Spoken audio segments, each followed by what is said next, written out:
já vivi.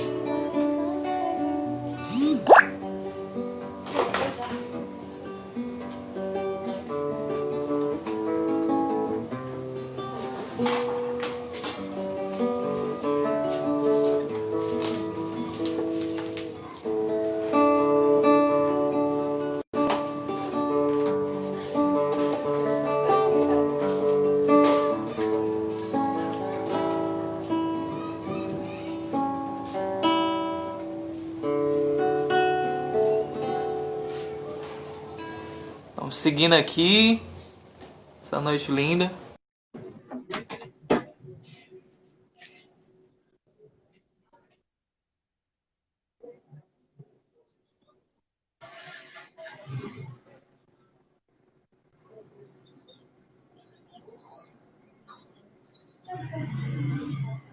Opa, me ouvindo? Tô. Minha imagem aqui está congelada de novo.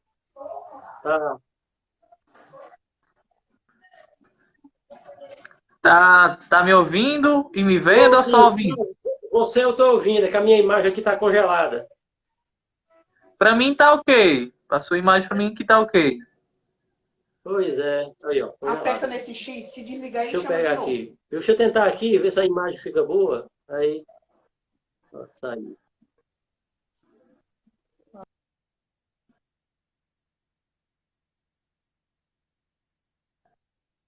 Vamos de novo.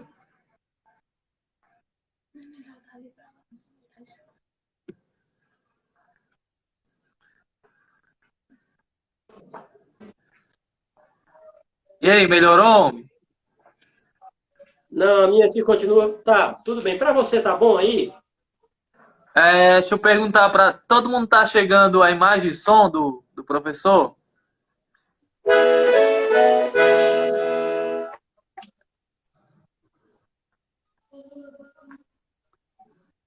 Toca aí, professor, pra ver se tá chegando pra todo mundo.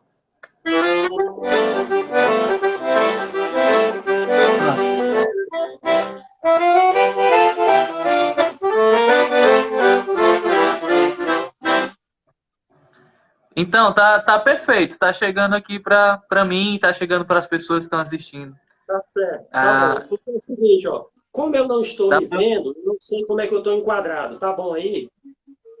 sim, sim, tá bem quadrado. A sanfona, tipo, Tá tá, legal. tá. Então vamos. Então vamos embora. Então, primeiramente, desejar boa noite ao professor. A galera tá cismando que eu chamo você de professor. Para mim, você vai ser meu professor para sempre.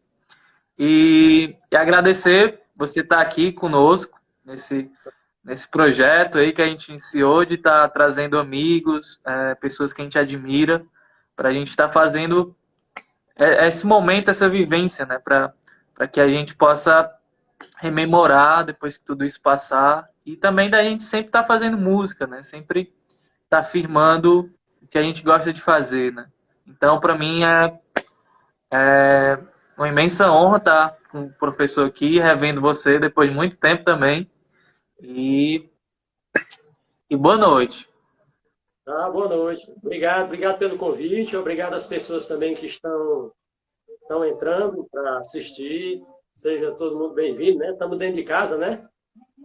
Tudinho. E é um negócio novo, né, professor? Esse lance de fazer forró dentro de casa, né? Porque forró a gente faz no, no meio do pessoal, né? É verdade. É um ingrediente indispensável para o forró, né? Nem que seja em família, né? Nem que seja como a gente faz muito lá em casa, né? Assim, quando eu me reúno lá na casa da minha irmã, Jeane, Micilda, que aí meu irmão Marcos morava aqui, então a família da gente é muito festeira nesse aspecto. O cunhado toca zabumba, o Gilberto, e a Érica canta, e aí vai juntando, né? E as nossas reuniões em casa, geralmente são reuniões na qual tem uma musicazinha ao vivo e geralmente é um forrozinho tradicional. Muito bom. Então, para dar as honras aí, queria que você falasse quem é Nonato Cordeiro, para quem não conhece ainda, falasse um pouco de você, para a gente começar, por Tá bom, gentileza.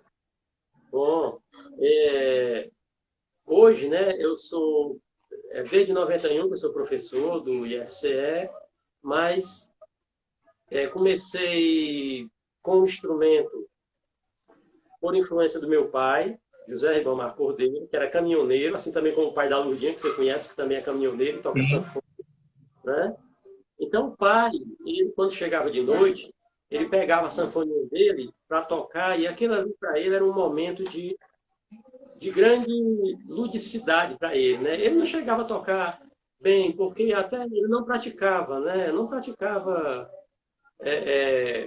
como normalmente um músico pratica. Era o hobby dele. Então ele chegava de noite do trabalho, o caminhão naquela época era aqueles queixo duro que para passar a marcha você tinha que botar força, a direção era mecânica. Então ele chegava em casa e pegava a sanfona e ele tinha muita vontade que eu aprendesse. Meio a contragosto, eu comecei a aprender acordeon. Ele me ensinou duas valsas, né? Que era...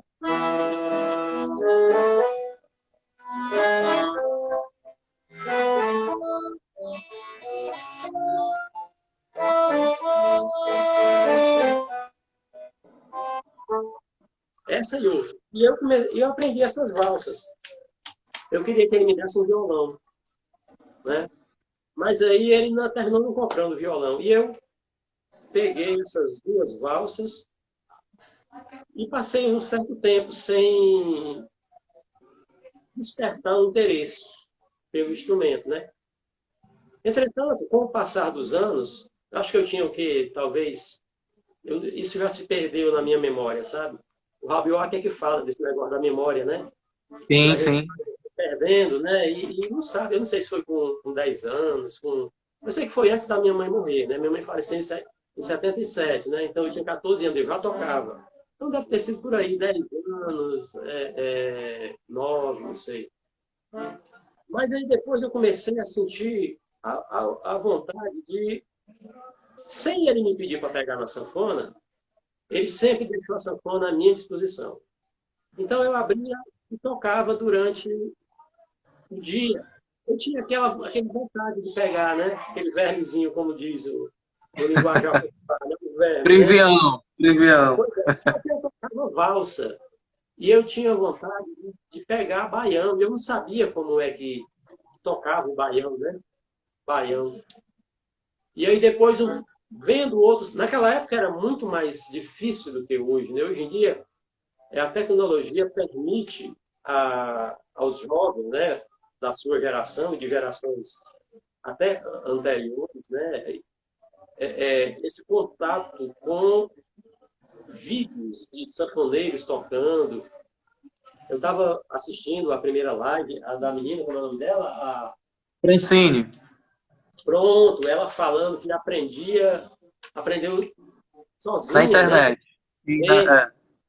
tem um rapaz também com o qual eu me correspondo assim, porque ele viu meus vídeos no YouTube, né, no canal, e ele começou a perguntar se eu tinha partituras, que é o Michael Albuquerque, da cidade de Groaíras, né? E eu comecei a mandar umas partituras para ele, né? E aí eu vejo que, como ele, do jeito que ele é, como a Francine, muitos jovens estão aprendendo o acordeon por conta própria, assistindo a esses vídeos do YouTube, né? E desenvolvendo uma parcela de autodidatismo muito grande e tocando bem, né? Tanto jovem tocando acordeon bem, isso é uma coisa muito boa. O acordeon ainda não está muito dentro dos espaços formais de educação, né? No IF Sim. mesmo, o acordeon a gente veio ter, eu vim oferecer uma turma no curso técnico, quando eu ia curso técnico em música, né? E há uns 5 anos, na segunda gestão do professor Moisés, né? Moisés Mota, ele adquiriu 5 acordeons Maico, né? E aí a gente começou a oferecer acordeon no curso técnico de instrumento musical. O Germano estava até aí, um abraço para o Germano e para a mãe dele. O Germano foi da primeira turma, foi uma das primeiras turmas, quando ainda era curso técnico em música. a gente oferecia com 2 acordeões só. A Lurdinha me arranjava um do Miraíra, para a disciplina, e eu trazia um que a mãe da Cecília me presenteou, Dona Carlota, saudosa Dona Carlota, foi professora de música também, né? E eu mandei reformar. E aí esses 2 instrumentos eram os instrumentos da época do Germano, eram só 2, né? Que aí o Germano fez, o Anderson, que é lá também fez, eu não lembro como é o Guaiúba, o Anderson também fez, o Michael Lopes foi dessa época também. E o Michael Lopes hoje é professor de acordeon, né? Aula via Skype e graças a Deus encontrou o caminho dele, né? Continua, está fazendo mestrado. E como é que foi, professor, esse lance de ingressar o acordeon, né? Porque se tornou um instrumento, pode-se dizer, popular, né? Dentro da tradição nordestina, né? Como é que foi a adaptação para esses espaços formais, como a universidade, né? Como é que foi o despertar da sanfona? É verdade. Se você for observar, a maioria dos professores de acordeon que estão nas instituições, eles não têm um curso de formação como a gente tem no piano, como a gente tem no violão, né? Não tem. Assim, agora, talvez agora já tenha mais oportunidades, mas não tinha um curso de bacharelado em acordeon no Brasil, tem fora do Brasil. Então, os acordeonistas que eu conheço, que lecionam, eles são licenciados em música e tocam o acordeon e, por conta disso, eles ensinam o instrumento. Então, respondendo a sua pergunta, a gente teve, na década de 60, 50 e 60, uma proliferação muito grande de escolas de música de acordeon, mas eram conservatoriais. Né? O próprio conservatório, a Dona Carlota, mãe da Cecília, Sim. ela dava aula no conservatório de música, mas eram instituições particulares. Né? Dentro da academia mesmo, isso é recente ainda, né? Então, o que é que o professor termina adotando? Esses manuais, que são famosos, porque dão uma contribuição muito grande, por exemplo, Mário Mascarenhas, que escreveu muita coisa para acordeon, em termos de método. Alencar Terra, que tem 3 volumes muito bons, porque são bem progressivos, né? E, fora isso, partituras que os próprios professores de acordeon vão transcrevendo, que o acordeonista, o professor de acordeon, ele termina desenvolvendo essa estratégia. Por exemplo, eu tenho um aluno de acordeon que, às vezes, por exemplo, meu Neurinei, né, me pediu para tirar uma música para ele, que ele adorava, que o pai dele, relembra muito o pai dele, que é Velho Macho, né? Aí eu pego e transcrevo. Aluno, será, o Lucas pede para tirar o shot do coice, aí eu vou lá e tiro. E eu vou vendo se aquela música é adequada para aquele estágio. Né? A gente fica nesse diálogo com o aluno, oh, isso aqui ainda é muito difícil.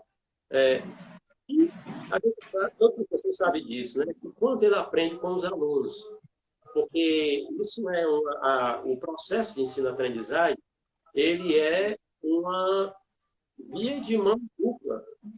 Tanto o aluno aprende com o professor, como o professor aprende com o aluno, e no tocante à música, muito mais importante, porque eu falo nas aulas de harmonia. Você está naquelas aulas de harmonia, você sabe. Eu digo, olha, gente, quem tem que fazer esses exercícios são vocês. Porque é o corpo de vocês, no caso do instrumento, que sente o instrumento, que sente o peso do instrumento, a posição da mão, sabe?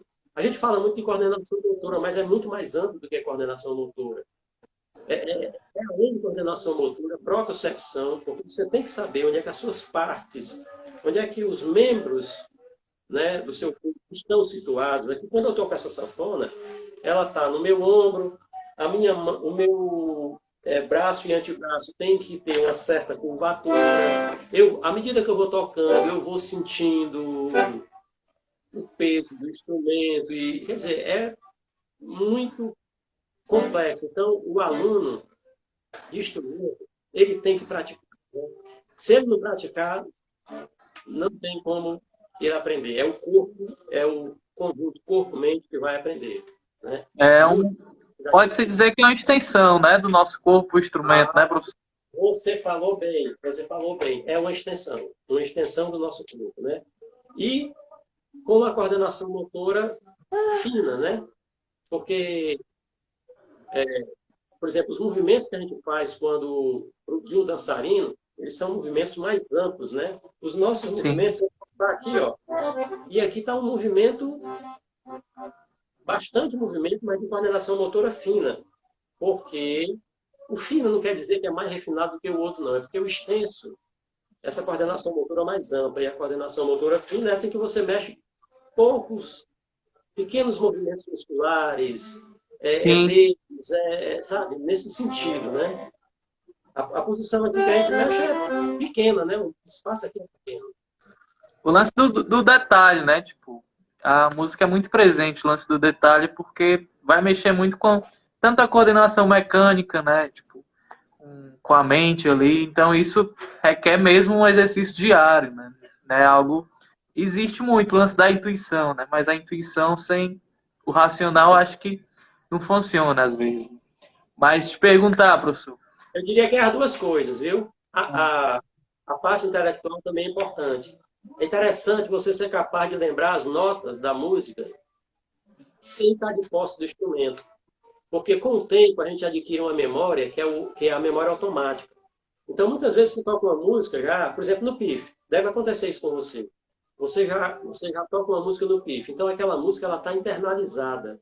Sim. Aí um professor do PIF diz assim, ô Bruno, me ensina essa música. Aí você vai ensinar a música, aí você não lembra quando você vai tocar a música devagar. Porque aquilo já passou para o plano automático, que é muito natural. É preciso que passe para o automatismo também, né? Mas eu diria que as duas coisas são complementares, né? Complementares. Por isso que tem um linguajar que o povo fala, né? Não, o instrumento toca sozinho, né? E é quase isso. Pois é. Mas deixa eu te perguntar, professor. Então, tipo, seu pai deu esse pontapé, né? Com o instrumento. E o aprendizado, como é que foi? Foi autodidata também? Teve professor? Foi muito autodidata. Eu comecei a aprender partitura por curiosidade, por ver, tentar entender por conta própria. Até que o meu pai me levou, como todo pai que toca e é meio coruja, né? Me levou para eu tinha um primo, eu tenho a família do pai é muito de músicos, né? Tem o tio Estevo, que era o tio dele, né? Então O povo tá falando aqui, família Cordeiro, né? Família Cordeiro, tipo, tá em peso aqui na live. Aí, viu? Aí o pai me levou para casa do Jurandir, né? Para ele me ver tocar, né? E ele disse para o meu pai, né? Ribamar, você não toca mais do que você não vai avançar mais do que você toca, não. Mas esse menino, se ele estudar, ele pode se desenvolver. E o Jurandir é uma pessoa muito simples, né? Irmão do Joãozinho do violão. O Joãozinho ainda toca muito nas serecas, fortalezenses, tal. O Jurandir já é falecido. E aí o Jurandir tinha uma loja não, como é? Um depósito de carvão no Serve Luz, que é onde ele morava. E aí ele se comprometeu a me dar aulas. Aí eu ia para a casa dele e era aquele processo, sabe? Ele ficava, Nonato, faz isso aqui. Pronto, eu ficava. Pegou, peguei. Eu ficava vendo. Jurandir, uma lata de carvão. Aí ele ia atender o pessoal e voltava. Quando ele via que eu tinha pego, aí Nonato, agora. Ele ia me passando a música dessa forma, como acontece muito na cultura popular, né? Sim, Você sim. aprende a cultura popular, como a professora Luiz Macena fala na tese dela de doutorado, né? Você aprende a fazer fazendo. Pode parecer muito óbvio isso, mas não. Você aprende pondo a mão na massa, né? Você tem que praticar. E foi assim que ele me ensinou o forró para Jurandir. Eu fiz até um forró para ele, né? Em homenagem a Jurandir, né? forró para Jurandir na década de 80 ainda. Então, o Jurandir foi muito importante para mim, porque ele me ensinou, como músico experiente, ele me ensinou, não, a batida do baião é...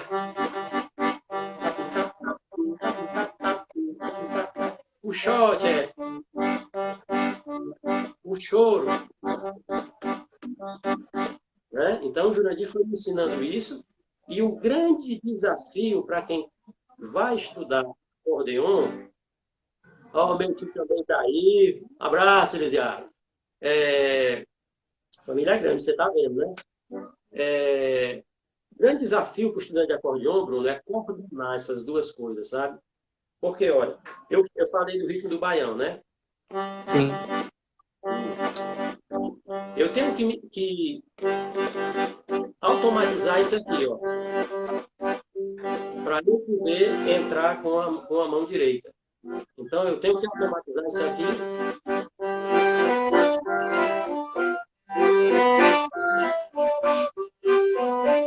Ou seja, aqui.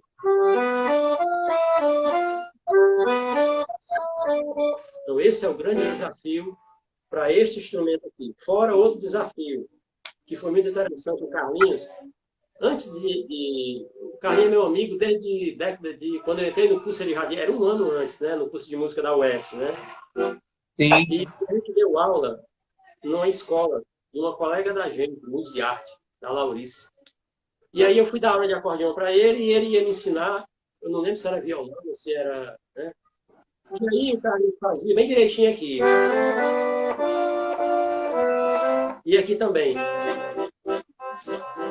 Aí ele ficava tocando, aí ele dizia, não tá saindo som. Eu digo, Carlinhos, para sair som, tem que puxar o fole. Aí quando ele puxava o fole, ele disse, e o baixo? Eu digo, não, você tem que tocar o baixo também para sair.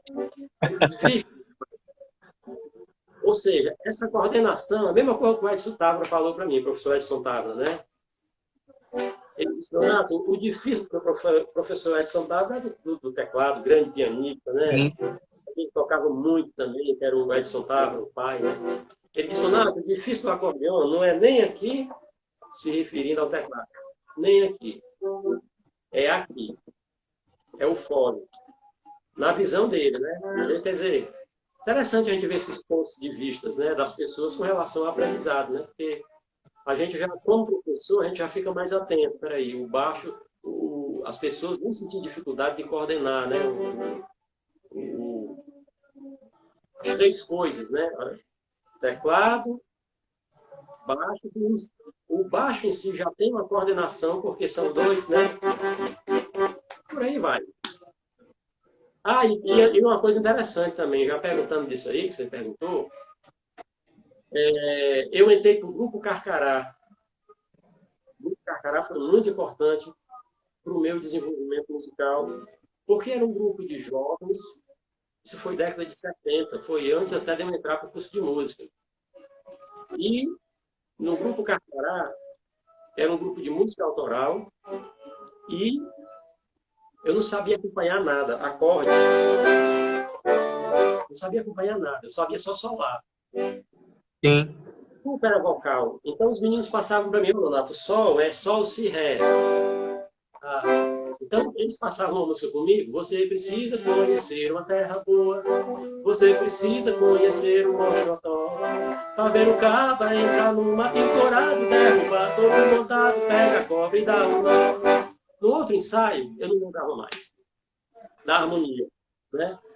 Quando a gente passou, eu não lembro mais de nada. Então, o Grupo Carcará foi muito importante e foi por conta dele. Farias, era o Francisco Farias, né? Jorge Macedo, o irmão dele, Edmilson, né? E o Jerônimo, Antônio Jerônimo Neto, que era meu colega, tem sido meu colega no Adalto Bezerra. E foi de lá que a gente veio, né? É uma história bem longa. Nos deixou há alguns meses atrás aí, o Jerônimo, grande baixista. Ouvido maravilhoso, músico notabilíssimo, né? E o lance do ouvido, professor, tipo, como você falou, né? Tipo, tem a tradição na família e tal, tipo, de músicos, né? Tipo, seu ouvido sempre foi referência ouvindo os familiares e tal. disco. Olha, retorno à minha infância. Por quê? Sim. Meu pai gostava muito do forró tradicional. Então, teve uma época que ele comprou uma radiola Isabela V. Por que era radiola? Porque era um rádio conjugado com uma vitrola. E ela tinha um braço que ela apoiava 6 LPs. E aí ficava caindo o primeiro, o braço deixava cair só o primeiro, e aí ia rodando, né? Então ele levantava para trabalhar 5 horas da madrugada, né? Assim, 4h30, sei lá. E aí botava 6 LPs e ia tomar o banho dele, tomar o café e ficava lá rolando, né? Rolando. E aquele repertório, a gente imagina você dormindo e ouvindo aquele repertório, né? A gente brinca até com meu irmão, não sei se o Marco está aí, né? Que o Marco sonhou em toda a festa de embalo, sonhando com essa música cantando, né? A gente fazendo Mas é verdade, essas músicas elas entravam no imaginário da gente, sabe? Porque elas construíram aquela paisagem sonora da minha infância. Então eu ouvia muito esse tipo de repertório tocando, né, na vitrola, na radiola. E quando eu ia pegar as músicas por conta autodidaticamente, era pelo ouvido mesmo, né? Era pelo ouvido. Então, colocava a música e tentava tirar, ficar tirando com o instrumento. Às vezes tinha passagens difíceis, né, que a gente não conseguia tirar, desistia da música, pegava outras músicas mais fáceis, né? E depois, quando o Carcará foi se desfazendo, o Jorge foi para Roraima, aí eu entrei para o baile, fui tocar baile, teclado, não sanfona, teclado. Porque na época a sanfona não tinha grande atuação, né? A sanfona naquela época, década de 80, era um instrumento muito sazonal, era na época de São João, essa época. Passou essa época, né? O teclado era um instrumento que te permitia ter muito trabalho. E aí eu entrei para a banda tropical. E passei muito tempo na banda tropical, tocando teclado, né? Era o Poly 800, na época. Né? Poly 800, era o teclado da época. Tinha o Poly 800, depois veio o DX7, né? Eram os dois top da... E o repertório era outro, era aquele repertório de lamba reggae, né?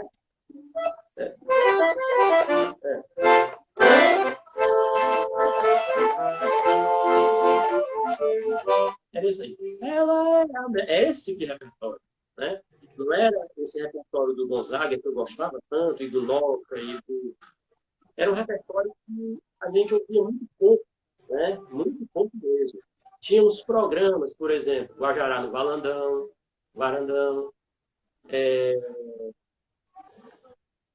não lembro nem de outro assim. Depois veio, com o advento da FM Universitária, veio o Reouvido Nordeste com o Rômulo, Zé Rômulo, que até hoje ainda transmite o Reouvido Nordeste, que aí o Reouvido Nordeste todo dia eu assistia para ouvir aquele repertório que o Rômulo selecionava.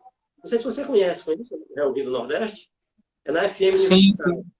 Pronto. Sim. Então, aquele programa era obrigatório para eu ouvir. Ficava com fitinha para gravar as músicas, para tentar pegar, né? Fitinha cassete. E para pegar as músicas, né, eu voltava, enfiava uma canetinha Bic, né? Tinha que ser Bic, né? Que é sextavada. Pronto, desse jeito aqui, ó. Sim. Porque ela entrava na fita cassete bem direitinho. Aí eu voltava aqui para poder pegar a música, né? Para poder voltar exatamente para onde eu queria, né? Para onde eu queria. Na passagem ali, onde estava com dificuldade. Porque quando eu voltava com o retorno, né? Ele passava demais, né? Então eu voltava para poder pegar, né? Pegar a música. E nesse processo todo, professor? E nesse processo todo, qual foi a primeira música que você aprendeu a tocar? Você lembra?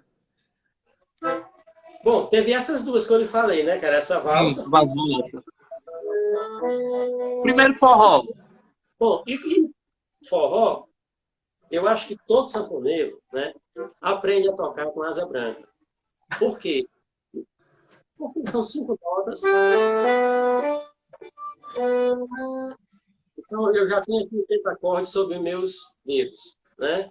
Então, só sem mexer nada, sem mexer a posição da mão, né, eu toco asa branca. Só vou mexer quando fizer a introdução.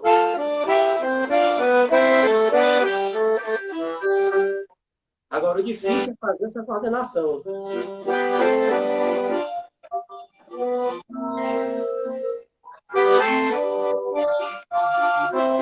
Isso aqui.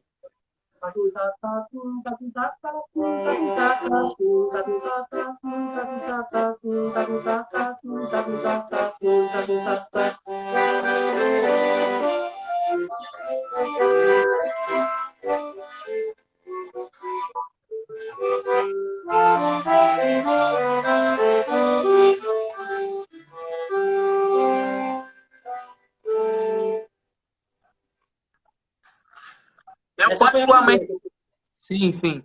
Eu particularmente falando, você falou, né? Todo sanfoneiro, tipo, a primeira música que você aprende é Asa Branca. Mas trazendo assim para as vivências, o repertório popular, né? É muito didático, sabe? Por conta que dos intervalos, né? São sempre intervalos ali baseado em terça, em terça. E eu vejo que é bem intuitivo quando você chega para um sanfoneiro, né? Que aprendeu só no ouvido, né? Vai montando ali de acordo com esses intervalos que a gente está dizendo, né? Que a música popular tem, né? E aí eu Isso. pergunto pro professor, ah, como você acha que deu esse processo da música popular ser tão, tipo, familiar, né? Se era. Porque eu acho que o acompanhamento dos instrumentos era por conta das vozes, né? Tipo, os instrumentos que se utilizavam na época por conta das vozes, e as vozes eram masculinas. E a voz masculina, tipo, você vê que não tem esses intervalos grandes, né? Tipo, É, então, é verdade. Beijo, Maria Ruth. Também está entrando aí, Maria Ruth, minha tia. Olha, eu vejo o seguinte: na etnomusicologia, que é uma área dos estudos musicais, eles dizem o seguinte, né?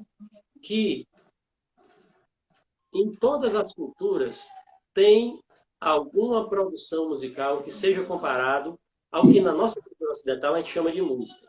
Embora em determinadas culturas nem haja um nome específico para a música. Por exemplo, às vezes a música está associada com a dança, inseparavelmente. Mas o que é que eles dizem? Que qualquer ser humano, de qualquer cultura, pela exposição à música da sua cultura, passa a internalizar o seu sistema musical. Então, tudo que nós ouvimos de música da nossa cultura vai moldando a nossa compreensão do sistema musical de modo intuitivo. É como a fala, né? A música e a fala são muito parecidos nesse aspecto. Como é que você começa a falar? Você não sabe. Você vai ouvindo as pessoas à sua volta e vai começando a perceber, vai começando a repetir. Por exemplo, o Yuri, né, meu filho de 5 anos, chama, como é que ele chama? Ele começa a trocar as letras, né? Depois ele vai aperfeiçoando. Problema, né? Isso para ele ainda é muito difícil. Problema, ele chama problema. Ele já começou, ele entendeu o macro da palavra problema e o significado. Mais adiante ele vai refinar isso, porque essa palavra pró, ela é mais difícil de você pronunciar, né? Có é muito mais fácil, problema. Pró é mais difícil. Mesma coisa da música. Mesma coisa da música. Você começa com músicas mais simples e depois você vai, à medida que você vai desenvolvendo o ouvido, por exemplo, eu já revisitei várias músicas que eu tocava no passado na tentativa de melhorá-las, né? De pegá-las mais próxima das gravações, né? A gente percebe isso. E eu falo para os alunos, gente, para os estudantes, tenham paciência. Paciência. Tá aí o Lucas aí. O Lucas não vai me deixar mentir. Eu digo, tenham paciência, gente. Esse desenvolvimento, ele vem com o tempo. Não se desesperem. Tá bom? Deem tempo. Por exemplo, nosso curso é 2 anos. 2 anos é um despertar, musicalmente falando. Né? Então, com o tempo, bom, deixa aqui, obrigado. Então, com o tempo, a gente vai aperfeiçoando, né? Você que toca o pif sabe disso, como era. Quando você pegou o pif, que você não conseguia nem tirar o som nele, e hoje, como quando você pega, a embocadura já está pronta, você já consegue, é a mesma coisa, é o mesmo processo, né? Então, o povo acho que está esperando faz tempo o professor tocar alguma coisa e a gente aqui no bate-papo. Então, eu queria que o professor... Bate-papo é tão bom, né? Me diga uma coisa, termina 9h30, né? Que hora a gente começou? Começou 8h30, termina 9h30. Bruno, como a gente está nessa época junina, sanfoneiro em época junina tem que relembrar sanfona. Então eu vou tocar Costume Sertanejo, que é uma música de Alonso Cardoso, que foi gravada no LP do Severino Januário no Forró, que é de 1966. Eu procuro sempre, na medida do possível, quando localizo, falar os compositores, né? Porque eu acho que os compositores são muito... Isso é importante. Isso é importante. Isso, importante, Bruno, que é quem faz a composição, e invibilizados, né? A gente não conhece muito. Então, Costume Sertanejo.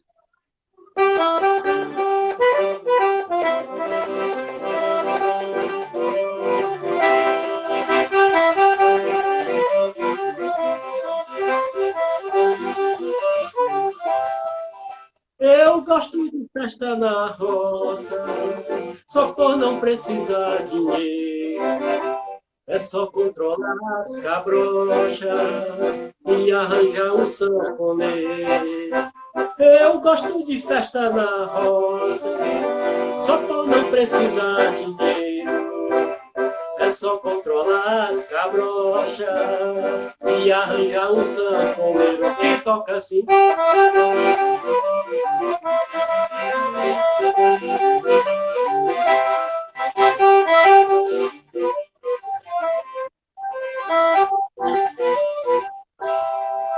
Mas isso é coisa no repente, como ajunta gente de todo arredor. A festa começa animada e é prorrogada até o nascer do sol.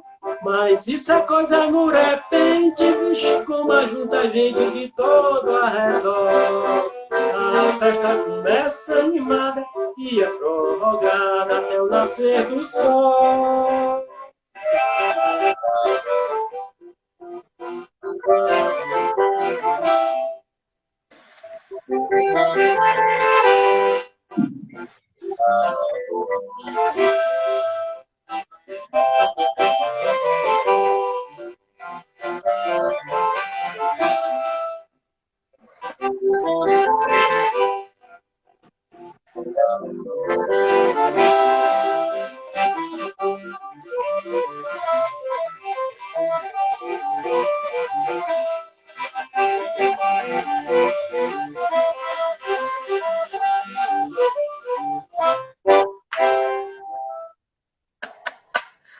Bom demais, bom demais. Essa era uma das músicas que eu ouvia muito na minha infância, porque o pai tinha muito LP do Severino Januário, né? O Marcos está dizendo aqui, ó, vixe, do tempo do disco do pai. Exatamente, exatamente. O engraçado é que muita coisa a gente vai saber depois. Eu achava que era o Severino Januário que cantava, né? Não, o Severino Januário não cantava. A voz dessa gravação original é do João Silva, grande compositor, né, que fez com Gonzaga, Zé Matuto, acho que bom, é um dos grandes compositores, um dos grandes parceiros do Luiz Gonzaga. A voz é dele na gravação desse LP. Né? O Lucas está perguntando se era 8 baixo a música. A do Severino Januário é 8 baixo, exatamente. 8 baixo. Não era acordeon. Esse Severino Januário não é o pai do Luiz Gonzaga, que também é Severino Januário. Esse Severino Januário é irmão do Luiz Gonzaga. É o irmão mais velho do Luiz Gonzaga, né? Mais velho assim, mais velho do que o Gonzaga. Gonzaga tem, basicamente, na família de Gonzaga, o Severino Januário, que é mais velho do que ele, e o Zé Gonzaga, que era mais novo do que ele, né? Os dois, tinha a irmã também, Chiquinha Gonzaga, né? Que não é Chiquinha Gonzaga do século XIX, é Sim. outra, né? Mas assim, os dois mais famosos são o Severino Januário, irmão, né? Zé Gonzaga, que tinha umas músicas muito picantes, que o Gonzaga não era muito fã, não. Ele tinha uma certa reticência com relação, porque o Zé Gonzaga era muito brincalhão, né? Muito. Você conhece o Zé Gonzaga? Escutei pouca coisa, só. Muita pouca coisa. Tartaruga deu um baile. A bicharada toda foi essa dele. Bom, dele não, Sim. ele que gravou. O leão se bebedou. E todo mundo provocou. Briga no salão, grande confusão, por causa do leão. Quiseram cortar a juba do leão, aí que aumentou a confusão. Aí um grande sanfoneiro também, viu? Zé Gonzaga, o pai tinha muitos discos de Zé Gonzaga e gostava muito do Zé Gonzaga. Ele era um sanfoneiro excelente também, muito bom. Falando da família do Gonzaga, eu descobri recentemente que a irmã das irmãs dele tentou também carreira e também eu ouvi falar, né? Não sei, não fui a fundo. Que ela tinha composições com o Luiz Gonzaga, mas não era mencionado o nome dela.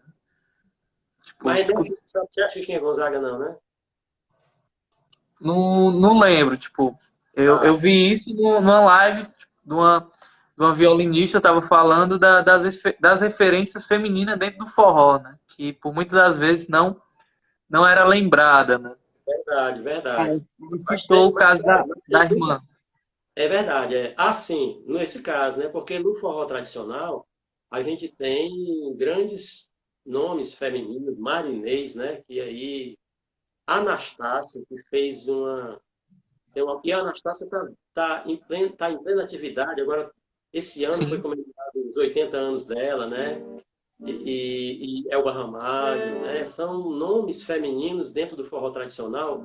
Ermelinda, que era do trio Mossoró e depois fez carreira solo. Clemilda, né? Clemilda. Tem muitas mulheres no forró tradicional também, né? Marlene. Vou pedir pro professor tocar outro arrastapé aí pra gente lembrar o período junino que foi dentro de casa esse ano. Pronto. Vou fazer Fogo Sem Fuzil, tá? Que é do Luiz Gonzaga e do Zé Dantas, né? E essa música tá naquele ali do Gonzaga, Quadrilhas e Marchinhas Juninas, que é de 1975, né?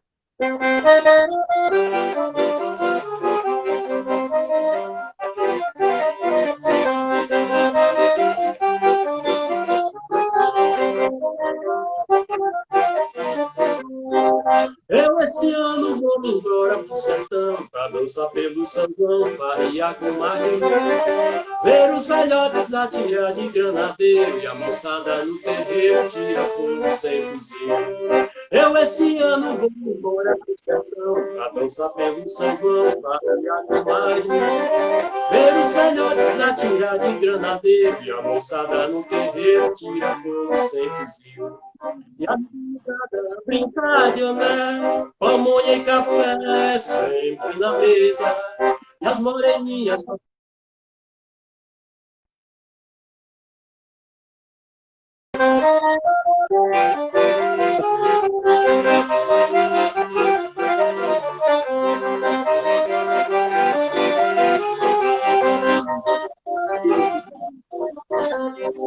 eu esse ano vou embora pro sertão pra dançar pelo São João, farriar com maio, ver os velhotes de grana e a moçada do terreiro tira fogo sem fugir.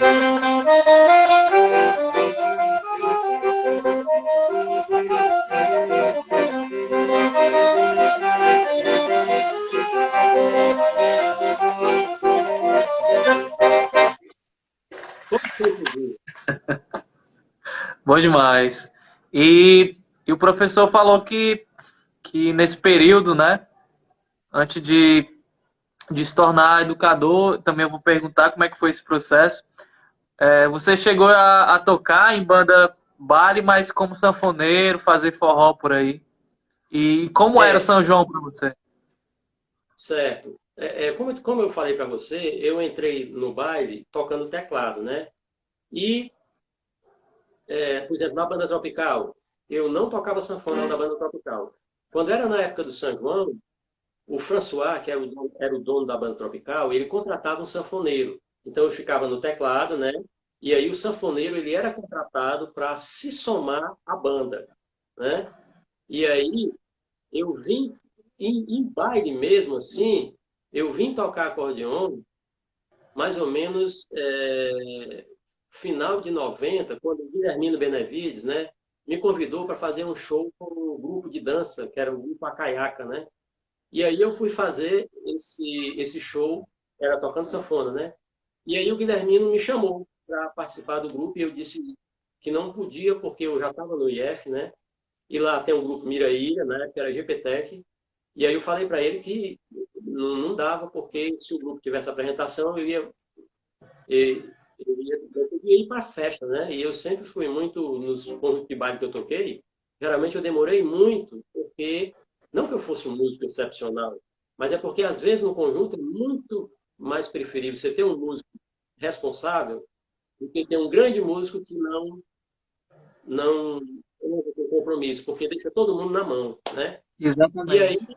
Bolsonaro, você faz uma experiência com a gente aqui. No dia que tiver alguma coisa do Miraíra, na época era GPT, você nem pisa aqui. E aí eu fiquei fazendo assim, né?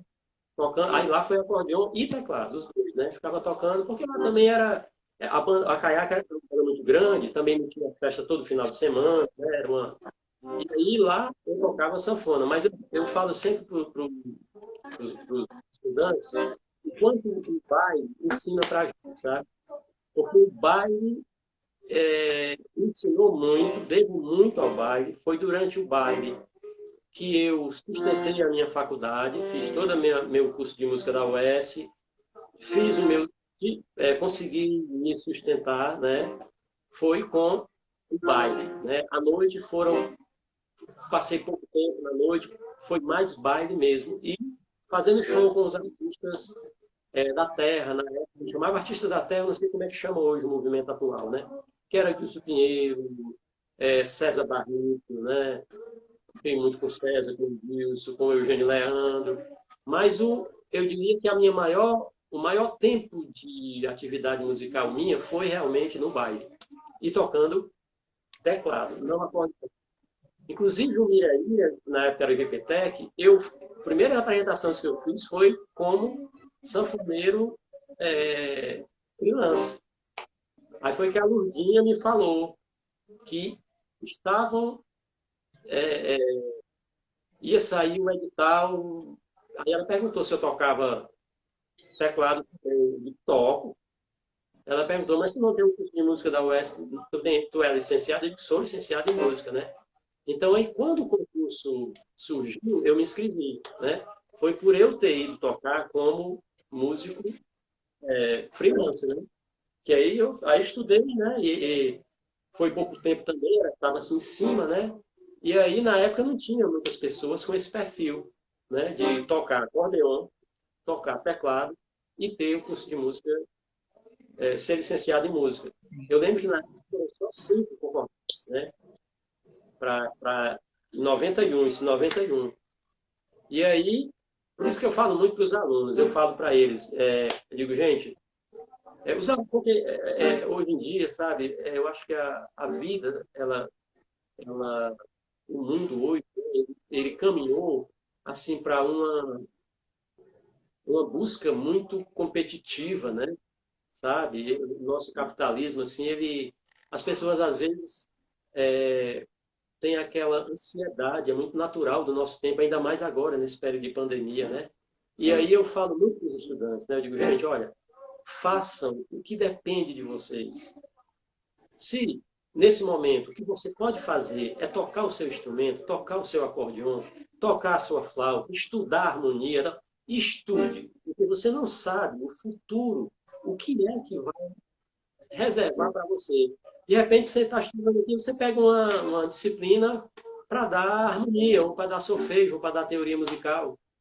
Se você sabe, você pega aquela oportunidade, né? Então, aproveitem esse momento que vocês têm para estudar, porque depois a gente casa, tem filho, tem esposa, tem o lar, tem... Então, por exemplo, eu não estudo mais com a carga horária de estudo que eu precisaria ter. Porque para você ser um instrumentista de alta performance, você tem que estudar bastante. Então, o que é que eu faço? Eu estudo sexta-feira de manhã, que eu não tenho aula no IF. Estudo amanhã da sexta-feira. Aprendi isso até com o professor Sebastião, que deve estar por aí também. Que ele é muito disciplinado. Então, toda sexta-feira de manhã eu estudo. Se der para eu estudar em outros horários, eu estudo. Mas sexta-feira, para mim, é quando eu não vou fazer mais tranquilo. Então, são essas coisas, né? Que aí, esse momento do estudante é o momento de se dedicar aos estudos, né? Porque tem tempo ainda, tem tempo para... O Lucas está perguntando aqui, né? Se o professor não pensa em lançar um livro com essas releituras, né? Das canções que o professor faz, né? Para a partitura. Lucas, Lucas é o seguinte, não, vou te explicar por quê. Essas partituras, normalmente, eu disponibilizo para quem pede, sabe? Muitas pessoas pedem. O Sebastião está aí, ó. O Sebastião é disciplinado, grande artista plástico, gravurista, gravador. Por que eu não penso, viu, Lucas? A minha dissertação de mestrado, eu pensei até em lançar em livro. Quando eu vi o problema que dá os direitos autorais, por exemplo, a professora Elba Braga Ramalho foi a minha orientadora. Ela escreveu uma tese sobre o Luiz Gonzaga, chamada Luiz Gonzaga, Síntese Musical e Poética do Nordeste. Ela teve que colocar algumas letras do Gonzaga no livro. Por cada letra, na época, ela pagou, eu não lembro mais a quantia. Então, eu não poderia publicar isso, porque as músicas, eu não tenho os copyright das músicas, os direitos autorais da música. Eu teria que pedir para cada música a licença por direitos autorais. Então, o que é que eu faço? Quando eu tiro a partitura dos alunos, eu compartilho. Não tem nenhum problema compartilhar. Vários sanfoneiros estão fazendo isso. Adelso Viana faz, né? Compartilha as partituras que ele transcreve. O Marcelo Carlos faz isso. E muita gente fazendo isso. Isso é muito bom, porque na minha época não existia partitura de acordeon, nem melodia cifrada, que normalmente é o que a gente faz, né? No acordeon a gente pega a melodia e bota a cifra, subentendendo que o sanfoneiro vai ser capaz de tocar o padrão. Quando não, a gente escreve o padrão da mão esquerda, porque aí pega mais folhas, né? Quando a gente escreve o padrão da mão esquerda. Você fala o lance da transcrição, né? Tipo, isso me lembra muito a fala do professor Costa Holanda, né?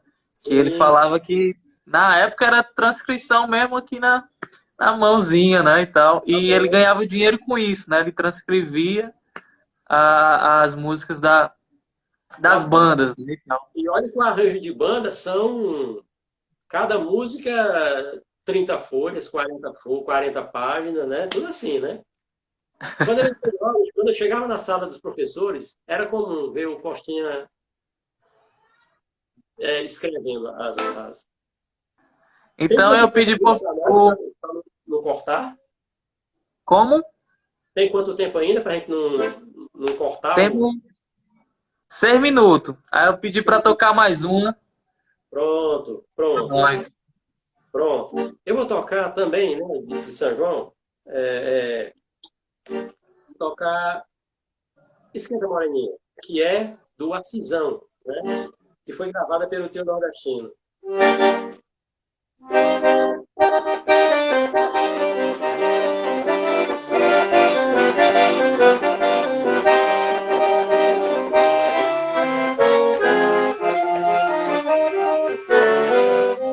Esquenta esquenta moreninha, tem uma fogueirinha no meu coração. Esquenta moreninha, tem uma fogueirinha no meu coração.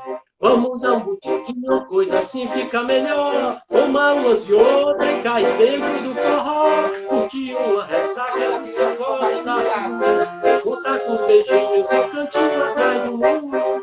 Tem boi na linha, tem. Nem que chova canivete, eu só tenho meu bem. Tem boi na linha, tem. Nem que chova canivete, eu só tenho meu bem.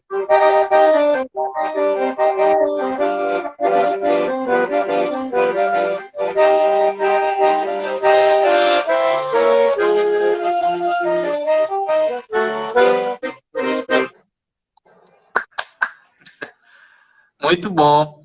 Teu irmão aqui falou, né? Pediu aqui um pedacinho da única música que seu pai tocava, que era o Pinicando. Rapaz, é porque o pai, ele pegava a sanfona, ele fazia assim. Como era?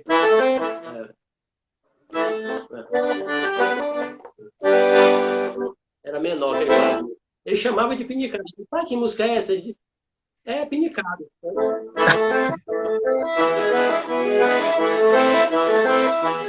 Marquei.